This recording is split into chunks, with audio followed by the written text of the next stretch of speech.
Saint Lamarty's blessing to all.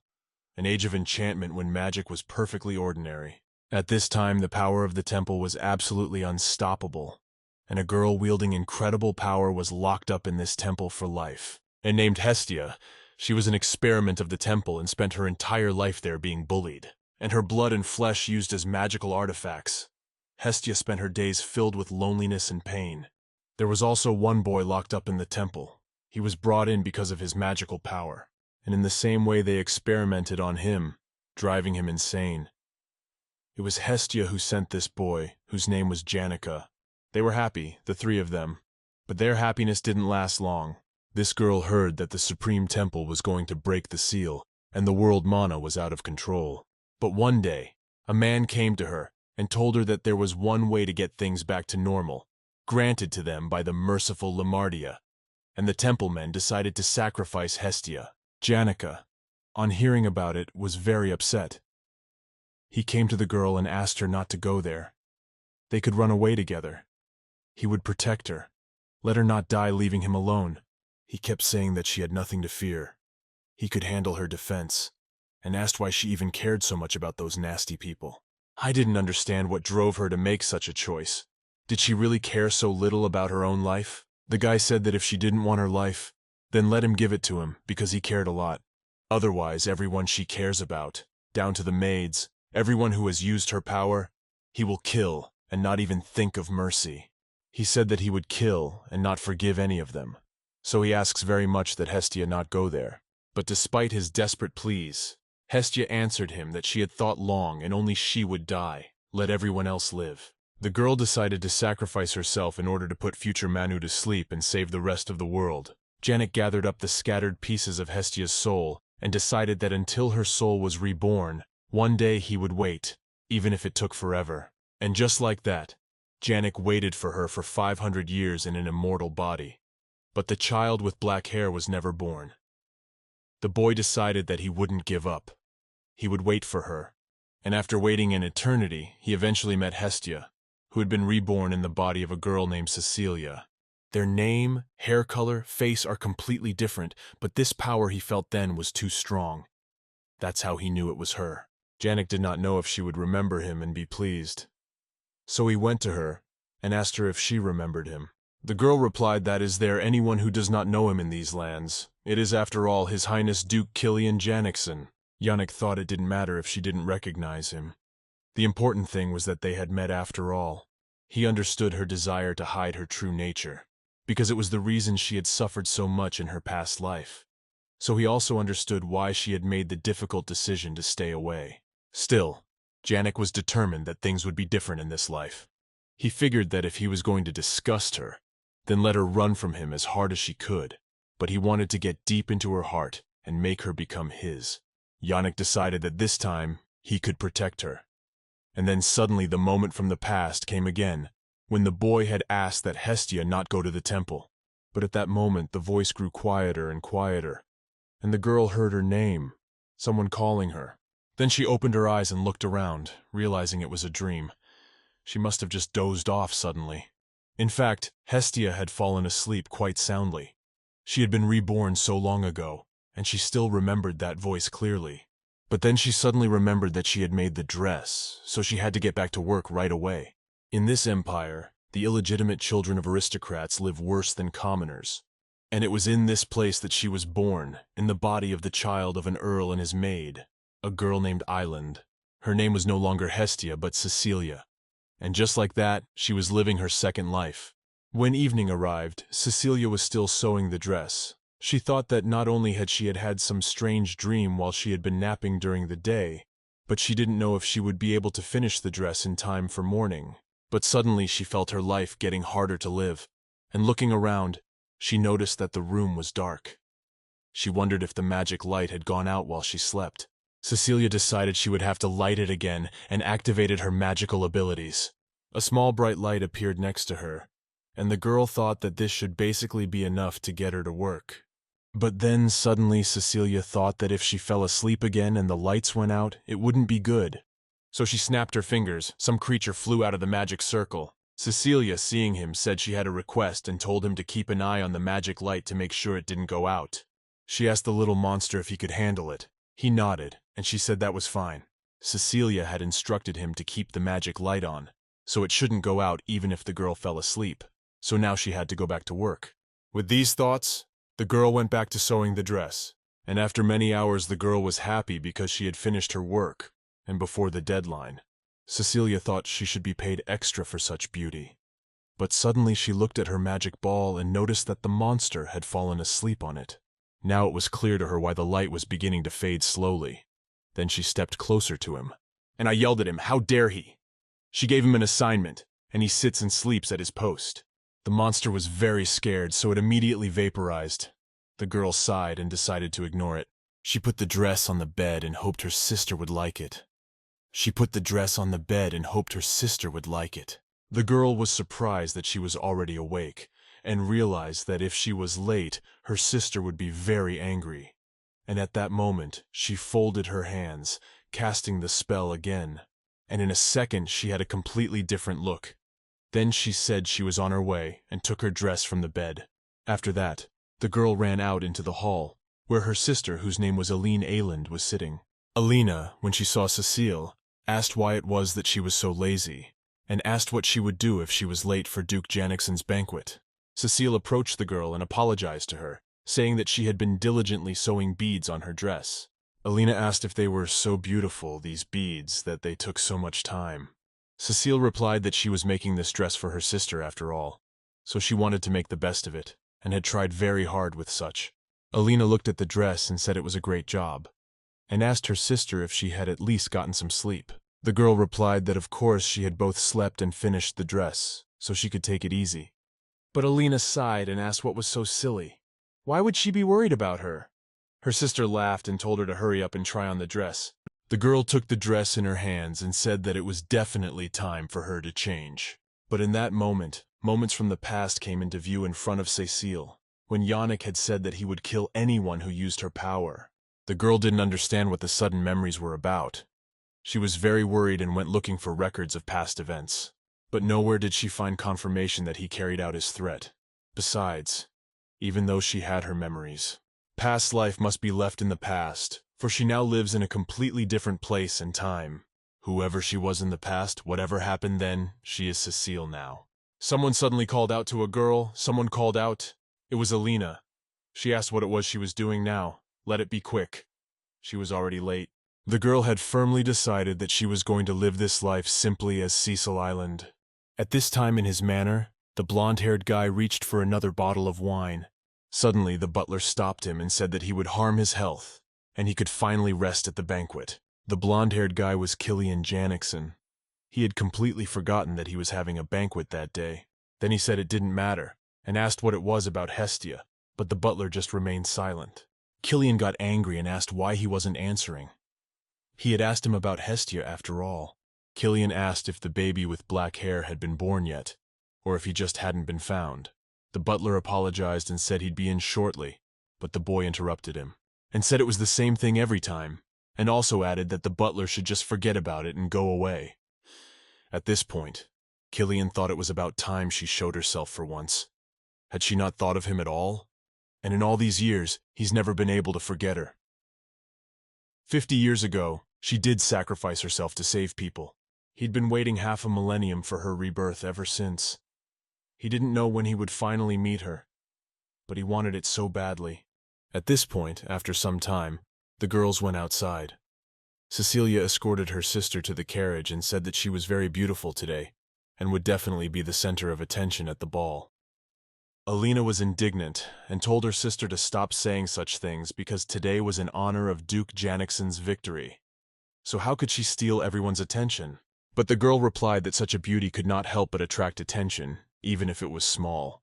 Cecilia asked how it could ignore a beauty that was like a fresh May rose, to which no flower in the richest greenhouse could compare. Her sister looked at her first, pondering her words, then smiled and said that she was right after all. At this point, Cecilia remarked that she liked it so much when people spoke of her beauty, and before her sister got into the carriage, told her to have as much fun as she could there. But Alina was surprised and asked what she was talking about. The girl is going with her. The girl was surprised and asked how is that? Is it really right in these clothes? But Alina got angry and told the girl not to make her repeat herself twice. Cecilia thought that since she wanted to, she couldn't get rid of her now, so she told her to wait for her for at least 10 minutes. And suddenly, as she was running, she looked up and realized that bad things were happening, because today was a full moon. But she wouldn't be able to not go either.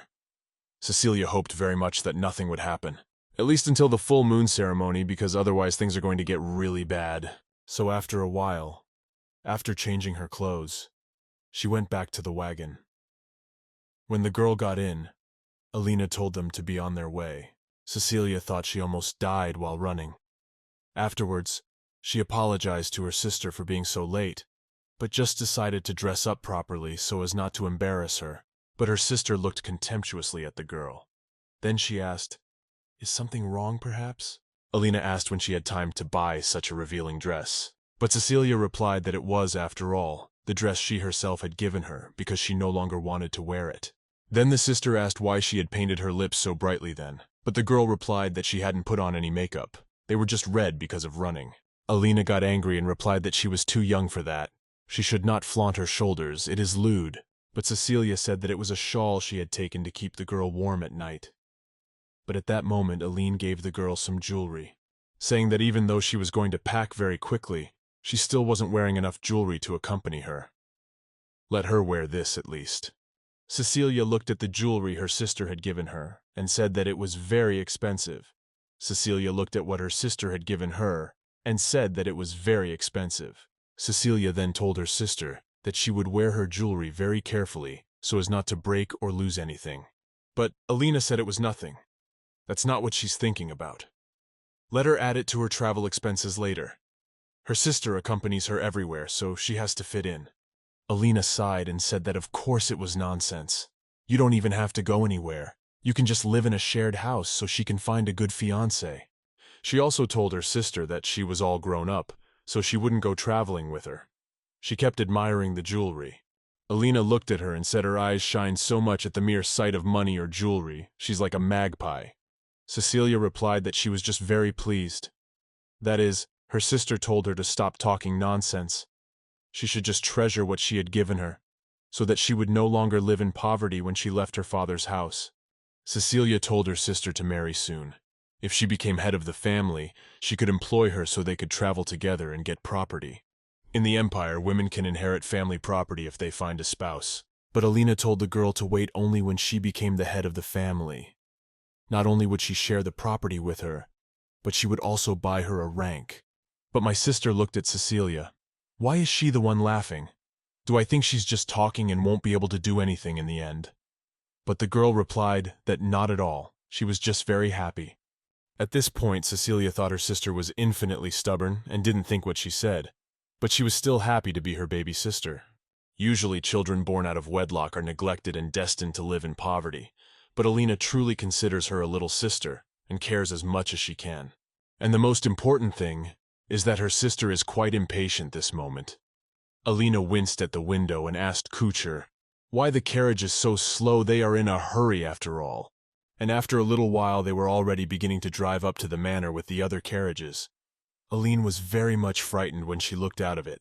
She said it was as if all the aristocrats of the Empire of Sicily had gathered there.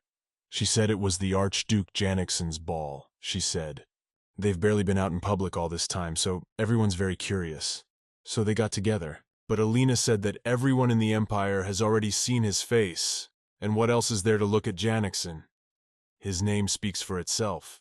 Cecilia thought that nowadays, the name Janixon is very common. And in her past life 50 years ago, the name was so common that it could be called even stones on the road. And at that time there was a boy named Janixon with her not so long ago. She remembered him even though they didn't look alike at the previous parade. Not long ago there was a parade in his district, which he attended.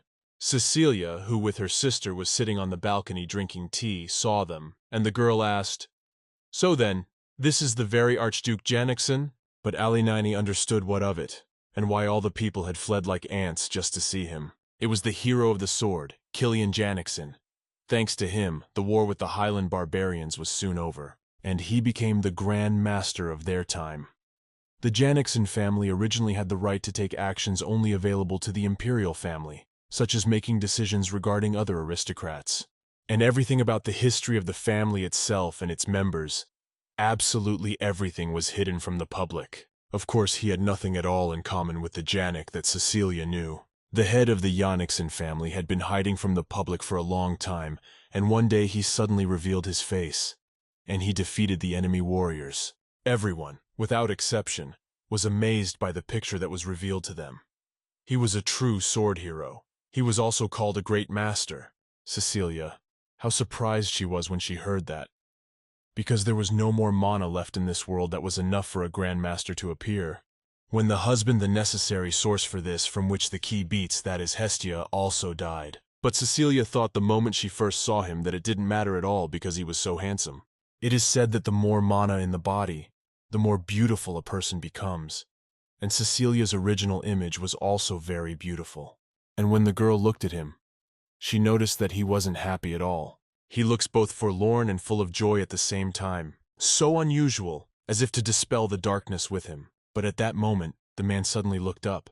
Cecilia was very frightened when she saw it, so she hid. Killian was very surprised because he had just felt the familiar mana, but then decided that he must have just imagined it. After all, the only one who possessed such mana was the one who had left him alone in the distant past. At this moment, Cecilia was still sitting ducked down on the balcony, and thought she had hidden herself on automatic. When her sister noticed this, she asked what it was she was doing, but the girl laughed and replied that it was nothing. She thought that he couldn't really be paying attention to her, because there were a lot of other people down there. Besides, she had a different look. But Cecilia hesitated and thought, what if? It's totally not. And she just decided that because she's used to people not paying attention to her at all. But suddenly the girl heard strange screams coming from downstairs. Then she looked down and saw the frightened faces of people who were pointing somewhere in the direction. Looking straight ahead of her, she saw some child hanging from a ledge. She thought, did he fall when he looked up at Mars? Then she shouted out for people to look down, rather. There's a monument up there, isn't there? There's no way they can let it fall. We've got to get up there and save him. Alina, who was already interested in this situation, said that it was a monument dedicated to the Emperor. If he falls on such a sharp thing, then...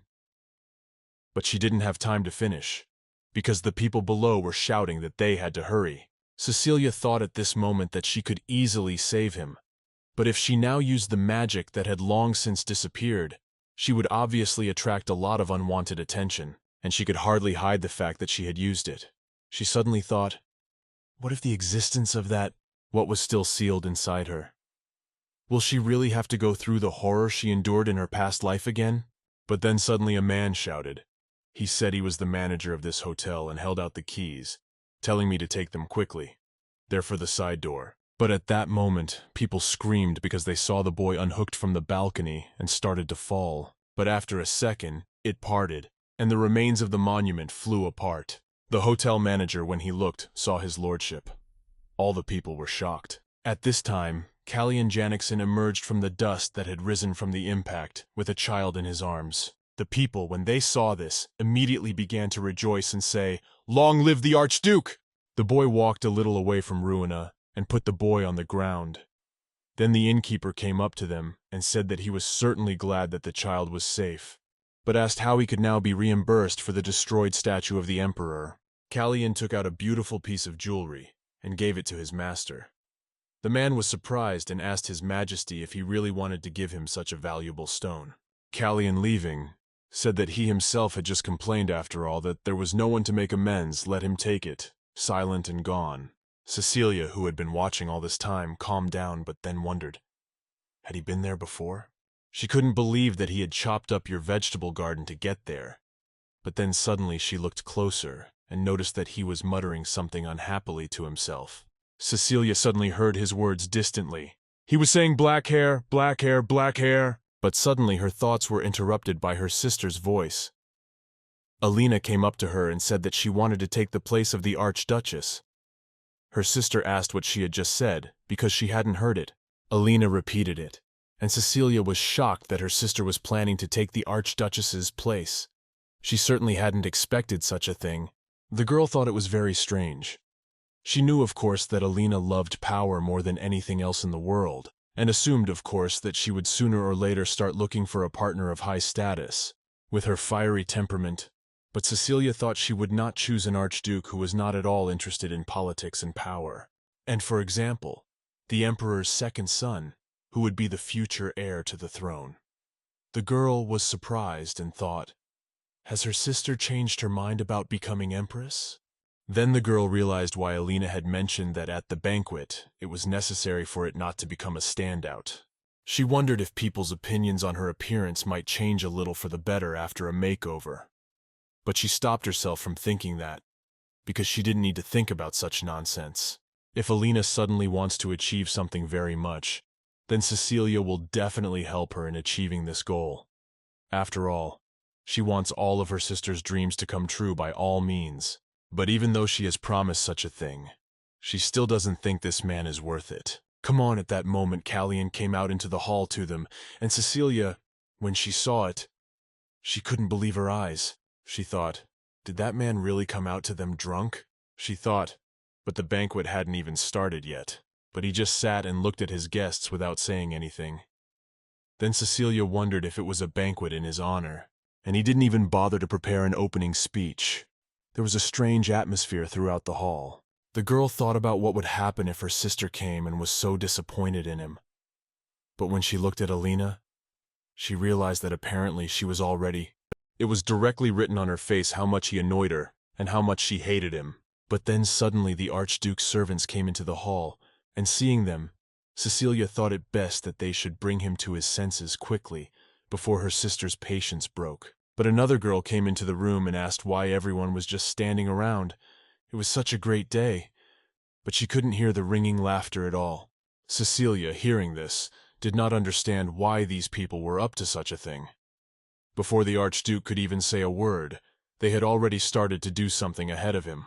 But then she looked at the girls and wondered if the two princesses had decided to show up to the party after all. Cecilia saw the second princess, Iris, and the first princess, Yuria, and then the girl spoke. She turned to the guests and told them to begin already the banquet given in honor of the grand victory won by their great Archduke. Cecilia was very surprised. She didn't understand why the princess decided to give the opening speech herself. It was as if she were similarly declaring that she would become his future spouse. Yuria said that in the name of their imperial family, she, the princess, declares that she wishes that the given gracious radiance of the holy relic illuminate the empire. Cecilia couldn't believe it. She thought that she would let anything but the holy relic go. But Yuria said it was okay to start the banquet already. And at that moment, Yuria held out a ring that began to illuminate the room with a bright light. People began to rejoice. Some of them said that she had just given them the blessing of Saint Lamertia after all. Guy confirmed and said he didn't expect her to give them a blessing with such a sacred relic. The other man looked at his arm and said that the scar he had gotten 20 years ago after the fall was starting to fade. He also said what great power the sacred relic had, passed down from generation to generation in the imperial family. The man said it was also a marvelous power, direct proof that the gods were still watching over their empire and protecting it. Then Yuria told them to already pay their respects to the soldiers who had sacrificed themselves for the safety of the empire, and may the blessing of their deity be upon them and rest their souls. Callian sat and listened to all of this. He thought that it was the same thing again, and actually this power belonged to the woman they themselves had hand-killed once. They boast of the relic they have, as if it was created with the blood and flesh of a dead Hestia, and is their own power. No matter how many centuries it had been passed down, it still disgusted him just the same. Callian was insanely bored at this event. He kept wondering when Hestia would be back. All the while he waited for her return. He was determined to achieve the highest position in order that he could protect her from anyone in the future and to give her anything she wanted. He also made sure to get rid of any bugs that could, in theory, harm her, because he doesn't want a tragedy. But no matter how much gold he accumulated, and no matter how many times he covered the whole empire with roses again, and no matter how long he waited, it did not revive again. But he didn't realize then what good it was to have what he had in the first place. He was so tired of this annoying world without her in it. But then suddenly one of the guests heard a strange aroma and asked what it was. Another suggested that it might be the scent of flowers or perfume. The other said the smell could be disguised incense, and Callian began to sniff it himself.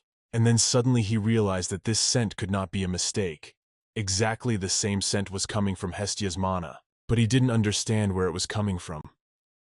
Callian rose from his throne and began to walk between the guests, searching for the right scent. But he couldn't find it, and wondered if the scents weren't coming from there at all. So he had to go outside quickly to find the source. At that moment, Yuria ran up to him, and she asked him where he was going, what had gotten into him all of a sudden. But the guy pushed his hand away and told her to let him go. The girl was shocked. She asked how dare he act towards her in such a way. But then suddenly the girl heard people talking.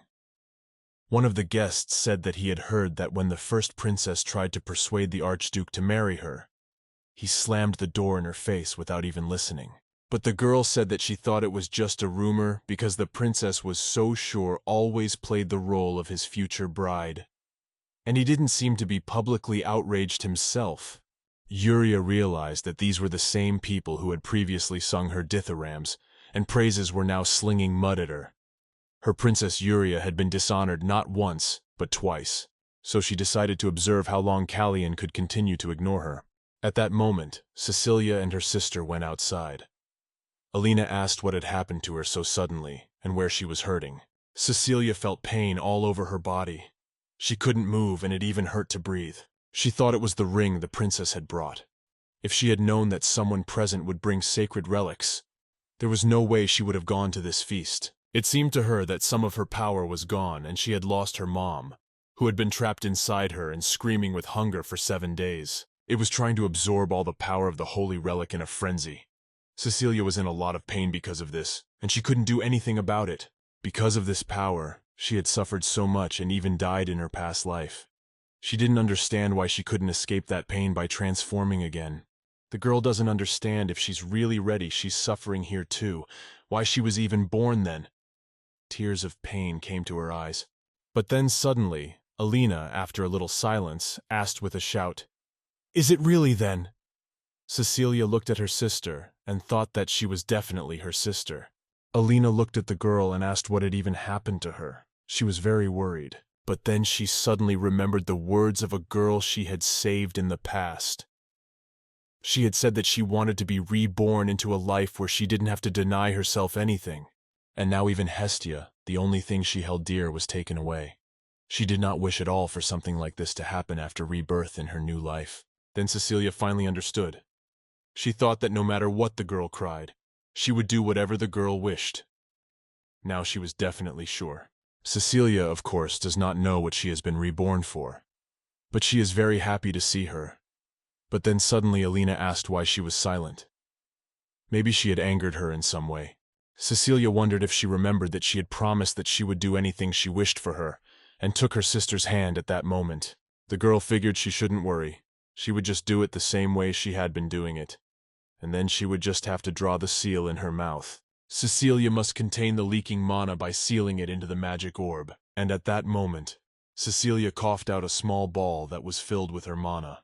She wasn't sure if it could happen sooner than a few days, of course, but she felt better than she had before. At this point, Alina pulled her hand out and told her sister to tell her if she was okay, and what had even happened. Cecilia replied that everything was fine.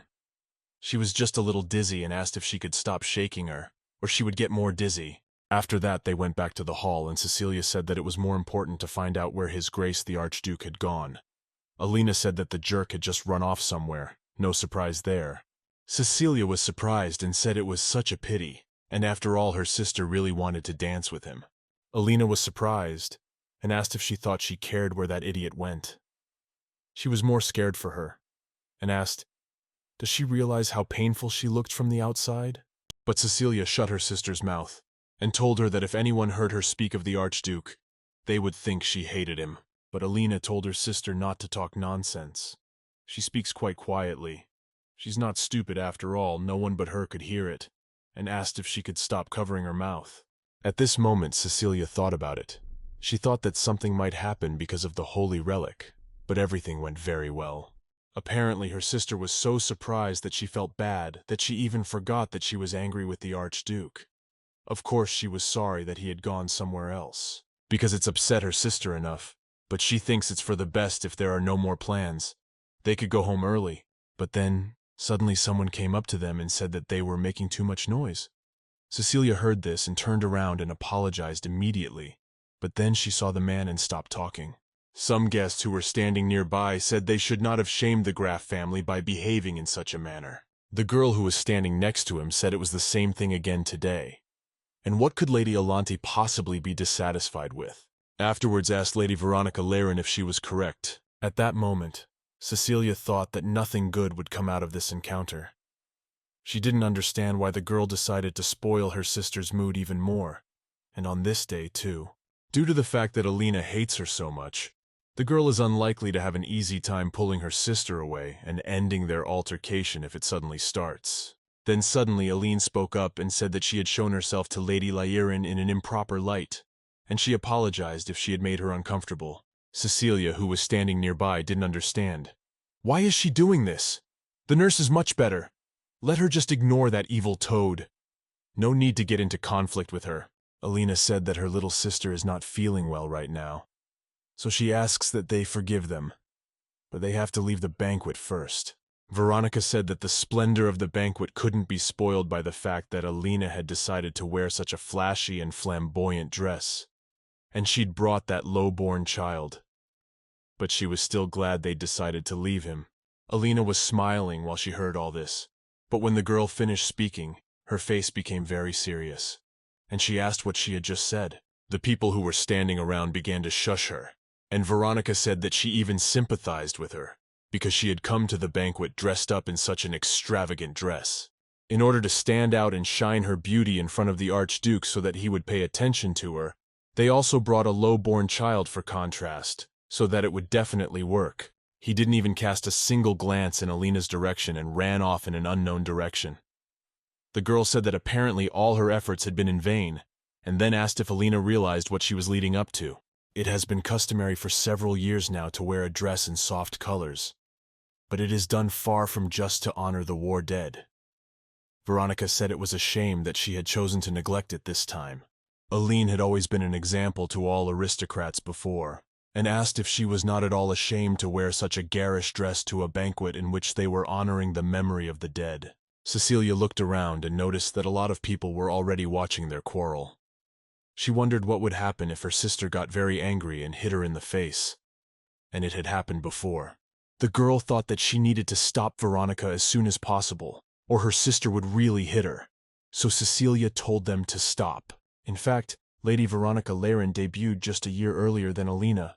In her debut, she even seems to have succeeded in getting everyone's attention. But a year later, all the attention of aristocratic society was riveted on the clever and feignedly polite Aline. From that moment to this day, the more Veronica started to get in her sister's way, the more the older sister, who had initially tried to avoid conflict by restraining her anger, at one point decided not to avoid conflicts anymore. In addition, the dress in question was recommended to Alina by Cecilia.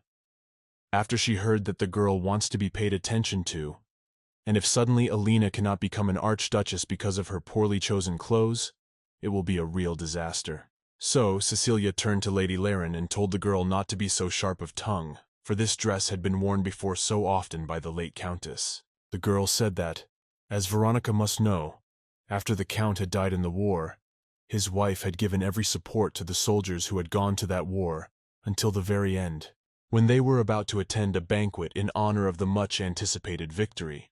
Cecilia said she thought it would be wonderful if the Countess could attend it with them. So she got the idea to recut the dress Madame had worn before she died and let her sister wear it. But while the girl was saying this, she felt a severe pain in her chest. Cecilia thought maybe it was some kind of complication. She hoped she could do it. She is certainly confident in her acting abilities. After all, she is Alina's sister. The girl hesitated. Then she decided to take all her will in her fist. She turned to her sister and apologized to her. Then, turning round, there were tears in her eyes, and Cecilia said it was very foolish of her to suggest such a thing, and seemed to us to restore in like manner the bright memory of the Countess, and to record a part of her sister. Cecilia is lucky because thanks to more tears flow with themselves. Alina, when she saw this, was shocked. She didn't understand what was happening. And when she was about to say something, she was interrupted by Veronica and told that she couldn't believe they had such a strong sense of respect towards Madame, and said that it meant that this dress had been inherited by her from the Countess. The ladies who were standing nearby began to whisper. One of them said that only 5 years ago they really liked to wear clothes with bright colors. Then the girl who was standing next to her turned to Lady Leiran, and she said it's very rude to say something like that. How dare she hurl accusations without knowing the full circumstances of such a decision? Then the girls approached the sisters. One of them took Cecilia's hand and asked her how she had managed to breathe a second life into such an old dress so skillfully. People said it was absolutely stunning. She even thought about the fact that it was bought at the most fashionable boutique. Another girl said that from the moment she saw this dress, she immediately put her eyes on it and really wanted to ask at the end of the banquet what was the name of the boutique where they bought this dress.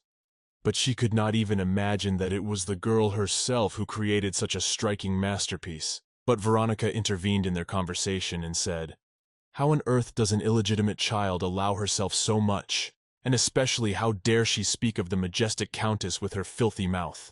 And she asked who gave her the right to open her mouth in the first place. If she didn't change and stop behaving like that, she would definitely become a disgrace to the whole family sooner or later. The girl said she had heard that the only thing she was good at was doing it again. So why doesn't Alina get rid of that bellman's eye and make a traveling singer out of her? At least it will be more useful. Cecilia at this point thought she'd screwed up, and she shouldn't have gotten involved in the first place. She didn't know what to do. The pain was only getting worse, and the dizziness was adding to it. She didn't think she could do anything about it and somehow fix the situation. The girl suddenly thought, maybe she should sneak up on Veronica unnoticed and cast some spell that would silence her. But then suddenly Alina spoke, and she turned to Lady Leiran. Alina said that she had heard that His Majesty was looking for a worthy mate for the Archduke, and planned to organize a grand banquet, secretly inviting selected ladies to it. Cecilia, hearing this, was surprised. She did not know if there had been such a conversation. Then Alina went on and said that the list included her, only her, but also others there from aristocratic families. But she said she had had such a misfortune. Looking up the names of the ladies invited, she did not find Lady Veronica's name there at all, and said, "I wonder why that happened." Veronica got angry and asked why she was the one to bring it up so suddenly. Alina said that hearing what she'd said to her before had certainly upset her, but she wondered if she should have thought better of it, rather than baselessly accusing her sister. The girl said they were both daughters of Count families, except that her candidacy was chosen and Veronica's was not. The lady's reputation is so tarnished that she was not even chosen as a worthy consort of the Archduke, and Veronica doesn't even have a dress as exquisite as her sister Alina's. She doesn't even have a dress. She has a much worse reputation. She said even the lady's complexion looks more like yearning dirt. Yeah, the roadway is the only one to blame, far from her and her sister. At this point, Veronica couldn't take her anger.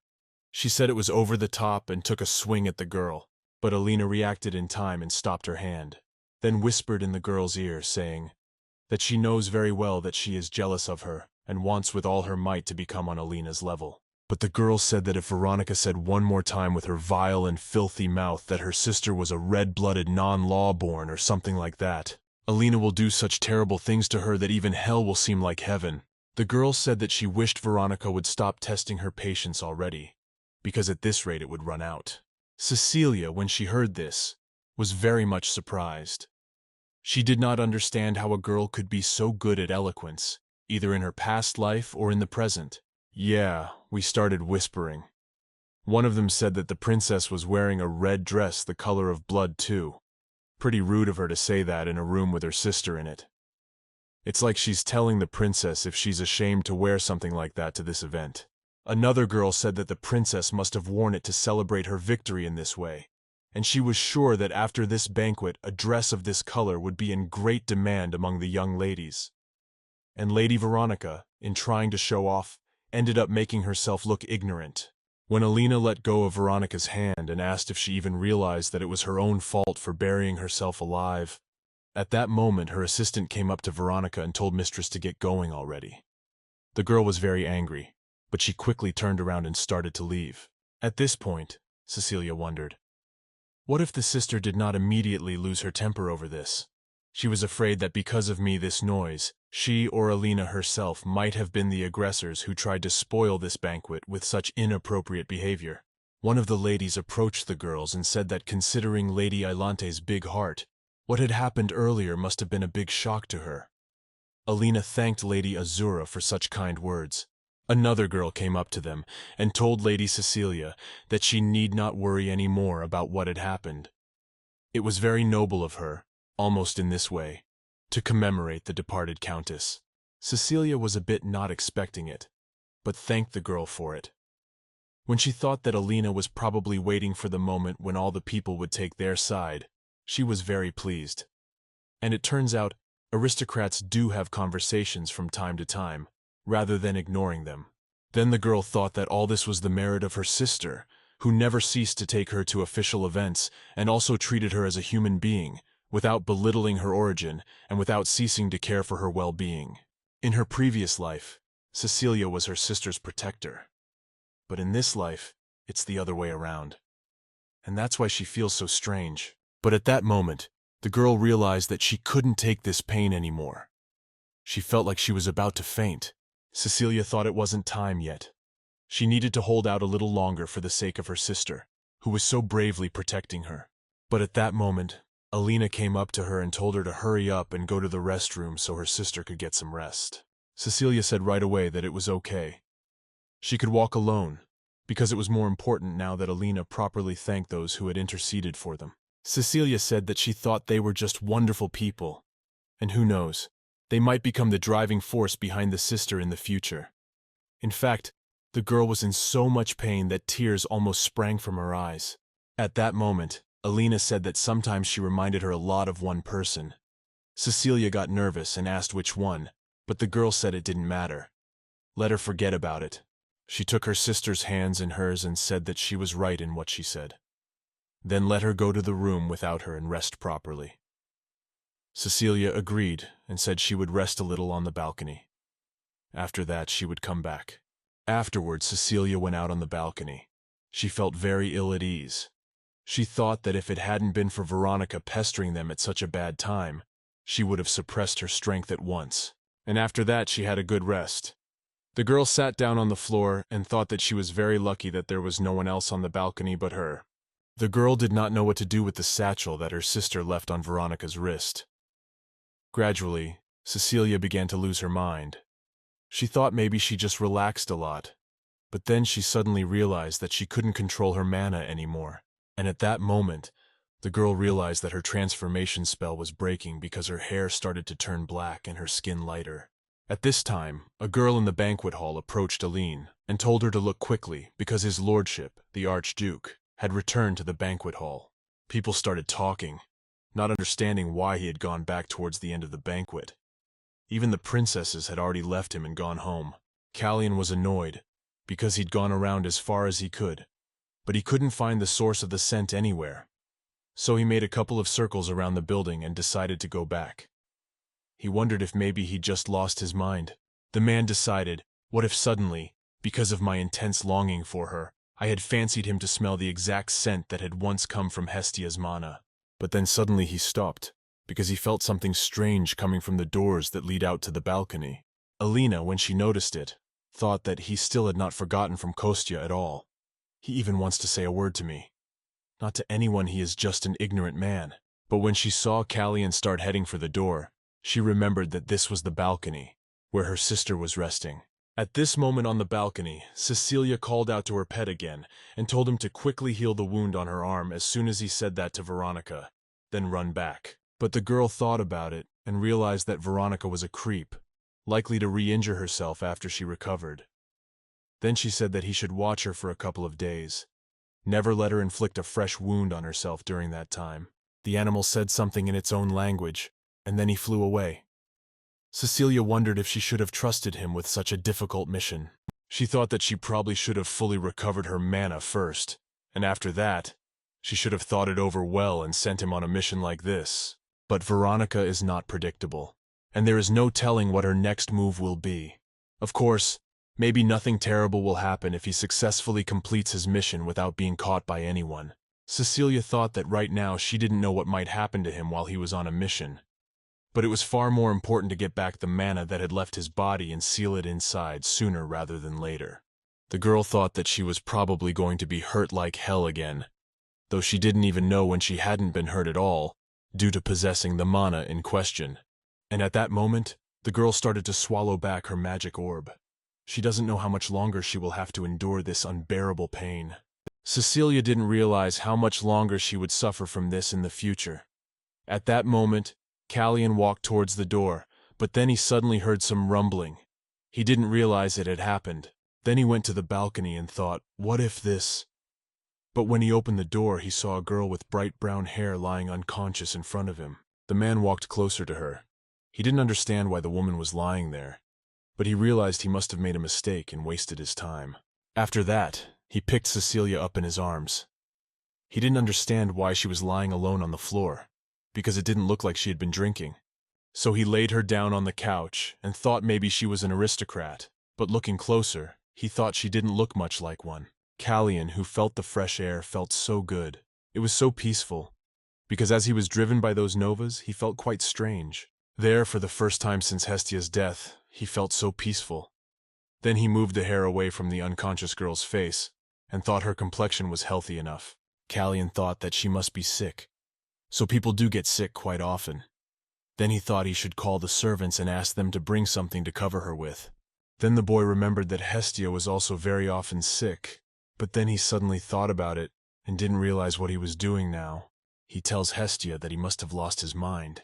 He can't believe he was interested in someone other than her for a moment.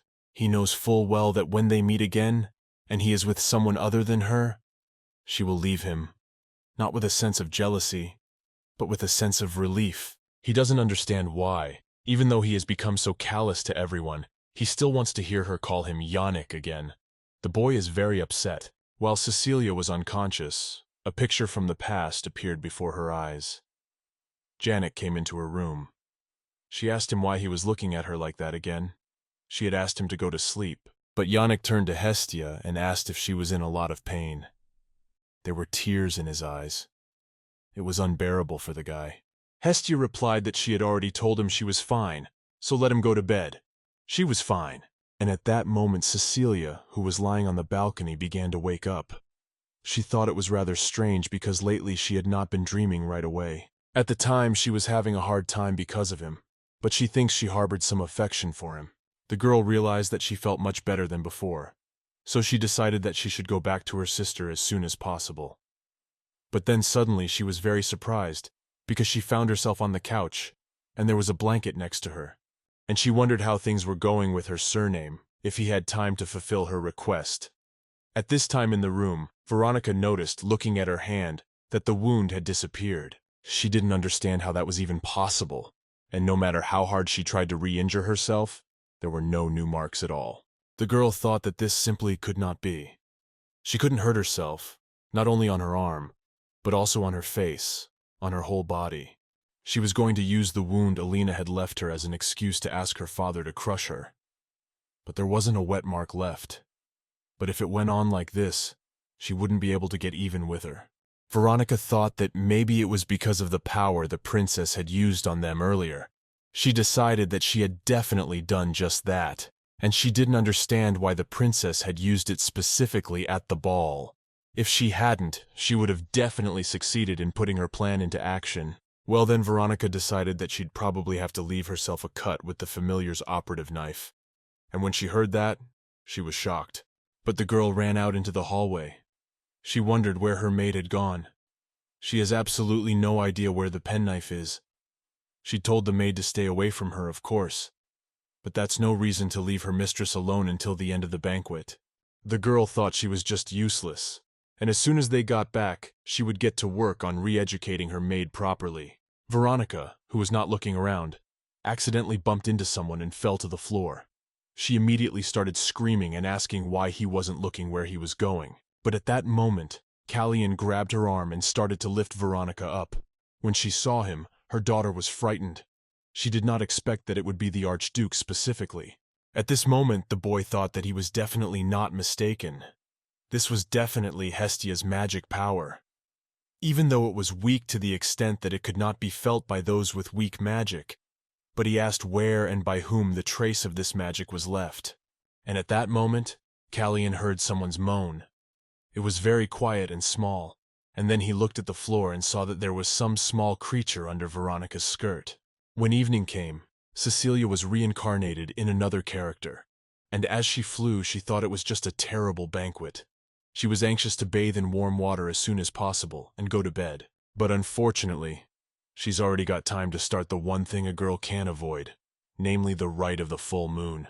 Saint Lamarty bestows a blessing on all. The status of the temple was absolutely in the empire, which at its inception was decided to be a theocratic state. In an era when magic was used everywhere, temples played the role of sources of magic.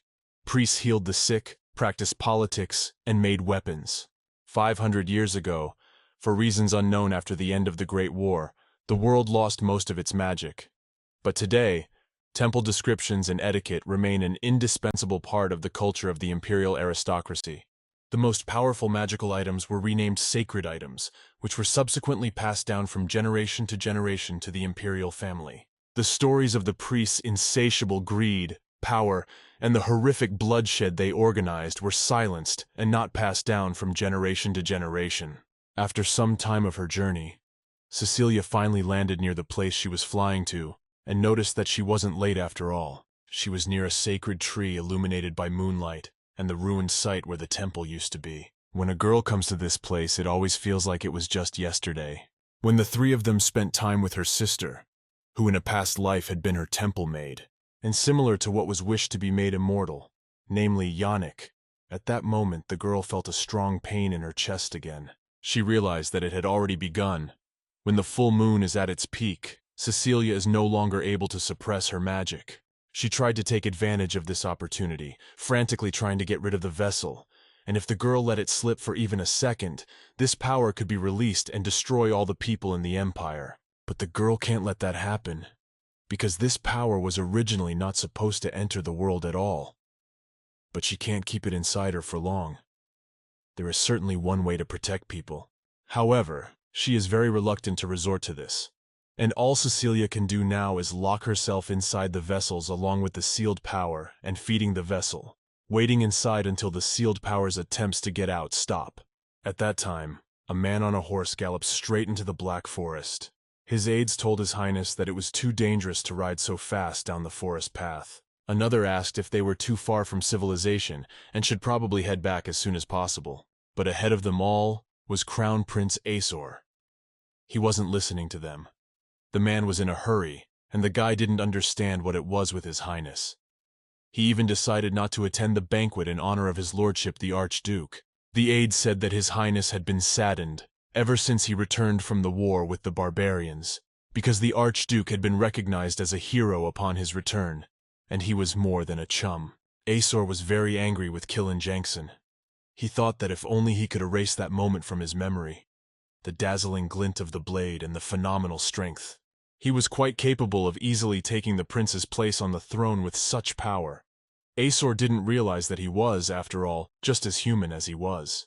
He thought that he too had spent his life honing his sword skills, but he didn't understand why Callian had such incredible skills, and he didn't. On top of that, Callian had crossed the line of normal to become the most powerful mage. Despite the fact that Killen insulted his sister, his father did not care, because the main thing for him is not to fall into disfavor with the Archduke, and Jankson is no longer a hermit who hides in the shadows.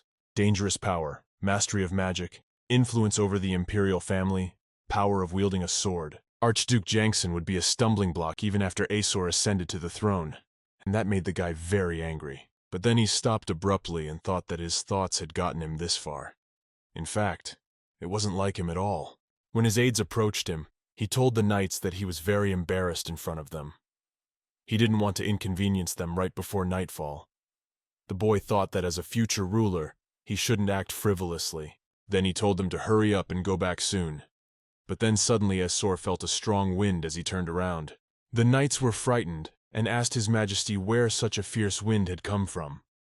Aesor thought about it and said that it was not an ordinary wind, but a magic wind. Such a thing simply couldn't be sensed by being a weak mage or having no mana, but he didn't understand how the Empire had such strong magic. Then he suggested that perhaps it was an invader, and told them to follow him as soon as possible. At this time, strange things were happening in the ruins of the temple. There was a bright ball of enormous magical energy floating in the air. At this time, inside this ball was Cecilia, who was suffering madly.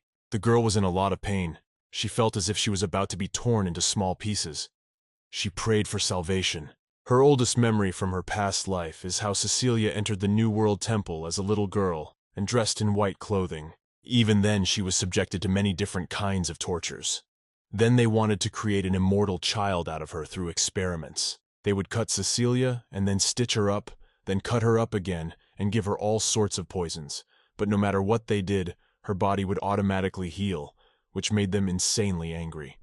The whole effect of the experiments would disappear after healing. Then, with that in mind, they suddenly declared that it was worth sealing something sinister inside Cecilia that should never get out. No one fully knew what this sealed evil was, or where it even came from. Even the girl herself had never seen it. But even so, on an instinctual level, Cecilia felt perfectly well that this something must never be released, or all living things would come to an end. There was a reason those doctors had given it the codename Evil, but she survived the implantation and continued to grow as a normal human. The priests were disappointed, because they wanted to make her immortal, at least that way. The girl didn't know when it would stop.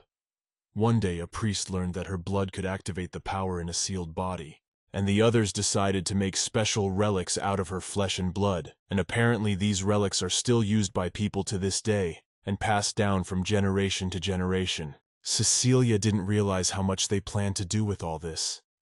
There was no end, no edge, though it's unlikely they'll ever stop given their greed. People think the girl doesn't know the whole truth, but Cecilia knows all too well that they are soon planning to perform a ritual by which this creature can get out by tearing her flesh, and is already fed up with it all. Because of this terrible power, her life became hell and she lost everything. But the Empire's children and people could have died if she hadn't saved them with her help then. Cecilia doesn't think she should think about her future death, and next she'd rather think about what she can do for people while alive. These thoughts calm her down. Many test subjects died, and the girl doesn't understand why they needed it at all, how long she will have to suffer like this, and why she was reborn again, and how she managed to meet her sister. The girl thought that if she tried not to think or remember about it, she would be able to smile again tomorrow as before. And at that time, the strong energy caused the circle to split apart. The knights who had just arrived at that place didn't realize what had even happened. They stood there and just watched the whole thing. But Cecilia was very glad when it was all over, and thought that she had been in tremendous pain today too. But then she looked around and didn't realize who was looking at her like that. And at that moment, the girl immediately took off without anyone noticing her. She was very frightened. One of the knights saw this and said that this was a very great speed, and they would definitely not be able to catch up with it. After that, he asked what they should do in such a situation. His Majesty thought for a moment, and afterward he saw a feather fly out of the girl. Then he went over and picked it up, looking at it carefully. At this time, Cecilia returned home to the Elanti family's estate with incredible speed. The girl thought that this simply could not happen. She hadn't seen a single person walking there before after all. And transforming, she thought that this time she was completely unlucky, and had been caught by people after all. The girl tried to reassure herself, saying that everything would be okay, and she really hoped she would never meet those people again. But at that moment, from the half-open door, Cecilia heard someone shouting.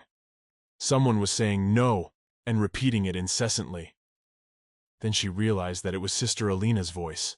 At this time, lying in her room, Alina dreamed a moment from the past, as she was captured by the temple representatives, and she shouted to Mrs. Hestia to run away.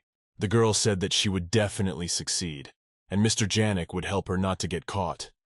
The girl didn't understand why she was willing to sacrifice her life for those idiots. They were torturing her so much.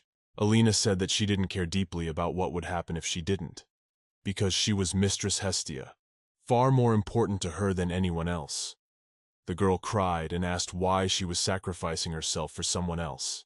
As Cecilia entered the room, she heard the girl mutter, "Mrs. Hestia," and repeat it many times. The girl thought her sister was having nightmares again. When she came over, she took her hand and told her not to worry, that everything would be fine, and there was nothing to be afraid of, and she would always be there for her. Her older sister had told Cecilia that she had nightmares all the time, but she couldn't remember the content of them at all. But the girl became more and more convinced that her sister was a friend from the past, by the screams she hears in her dreams. Even as a child, she realized it was a child. It's her only friend. And as a child, it also means she's reborn, far from alone. After reincarnation, for unknown reasons, Cecilia was very upset and lonely. When she approached her sister and told her that she had nothing to fear, and would be there for her, Cecilia thought it was even good that her sister didn't remember her past life at all, because it was full of useless memories and suffering. It was not so bad that she was the only one who remembered it. After the girl sings her a song, she falls asleep quite quickly, and it happens so sweetly.